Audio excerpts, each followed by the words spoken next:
안녕하세요. 미다스 이지은입니다. 오랜만에 내린 비로 마구 올라가던 대지의 온도가 조금은 낮아진 것 같아요. 여러분도 오늘 조금 시원하게 보내셨는지 궁금하네요. 오늘 이 시간에는 부동산에 공부를 하면서 저도 무척 헷갈렸던 계약의 해제와 해지에 대해서 알아보려고 하는데요. 사실 우리가 해제와 해지를 정확하게 구분하지 않고 혼용해서 사용하는 경우가 많아요. 하지만 원칙은 다른 의미이기 때문에 구분해서 사용하는 게 맞거든요. 해제와 해지는 공통적으로 계약을 없던 일로 한다는 큰 틀에서 보면 같은 의미라고 말할 수 있는데, 그런데 왜 꼭 반드시 구분 지어야 하는지 이유를 설명해 드릴게요. 해제는 처음부터 없었던 일이 되는 것을 말하고, 해지는 그 계약이 앞으로 발생할 권리만 없어지는 것을 의미하는데요.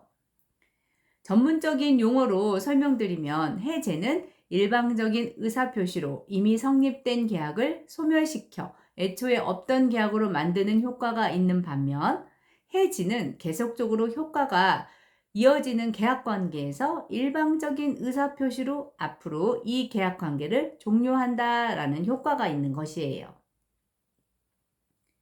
예시를 들어서 설명드리면, 만약에 매매 계약 시에 해지를 하게 되면 계약 전 상황으로 돌아가는 것이고요. 중간에 해지는 앞으로 발생하는 권리만 소멸시키는 것을 의미합니다.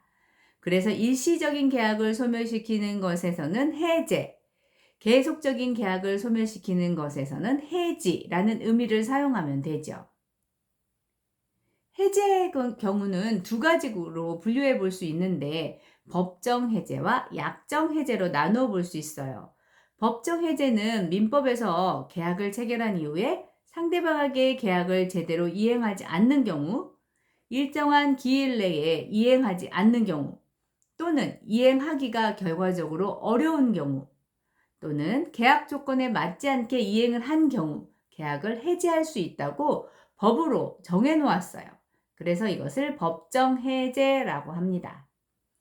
약정 해제는 계약을 체결할 때 계약 당사자가 어떤 경우에 계약을 해제할 수 있다라고 사유를 약속으로 규정해 놓는 것을 약정 해제라고 하는데요. 만약에 약속해서 사유가 발생하는 해제가 없다면 이거는 해제할 수 없는 것이지요.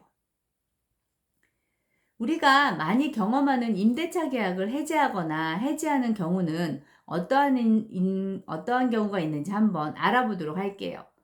임대차 계약서의 해지의 경우에는 계약을 체결하는 과정에서 계약을 체결하고 그 이후에 상대방이 제대로 채무를 이행하지 않았다거나 하면 채무 불이행을 이유로 임대차 계약은 해지할 수 있어요.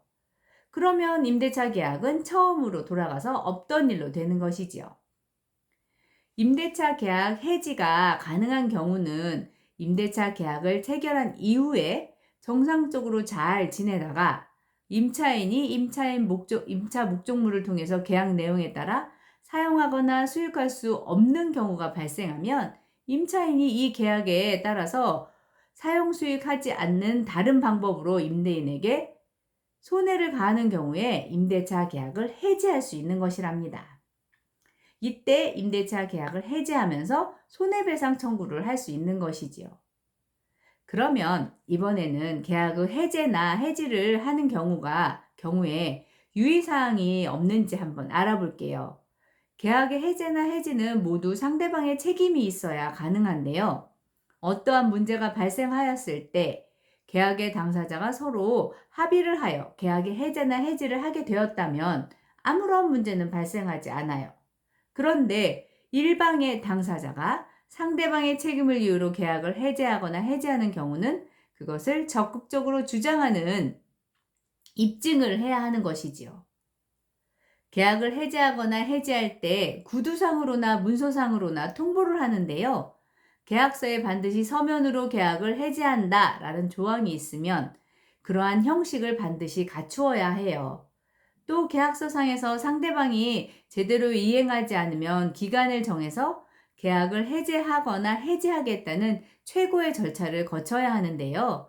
이러한 규정을 잘 확인하고 계약의 해제나 해지를 처리하는 것이 매우 중요하죠. 우리는 일상생활에서 계약서를 작성하는 경우가 많이 있어요. 특히 부동산에 관련하여서는 계약서의 종류도 다양하고 특약사항 한 줄을 계약서에 써놓음으로써 계약 당사자끼리 사이에 난처한 일을 미리 발생하는 것을 미연에 방지하고 그런 경우도 있고요. 신중하게 계약서를 작성하여서 중간에 계약의 해제나 해지로 인한 법적 다툼 또는 손해배상 같은 일은 일어나지 않는 게 좋겠죠. 오늘 저와 함께 계약의 해제와 해제 차이점 그리고 유의사항에 대해서 알아보았는데 조금이라도 여러분에게 도움이 되셨으면 하는 마음 가져봅니다. 다음 이 시간에도 유익하고 알찬 정보로 찾아뵙겠습니다. 감사합니다. 여러분 부자 되세요.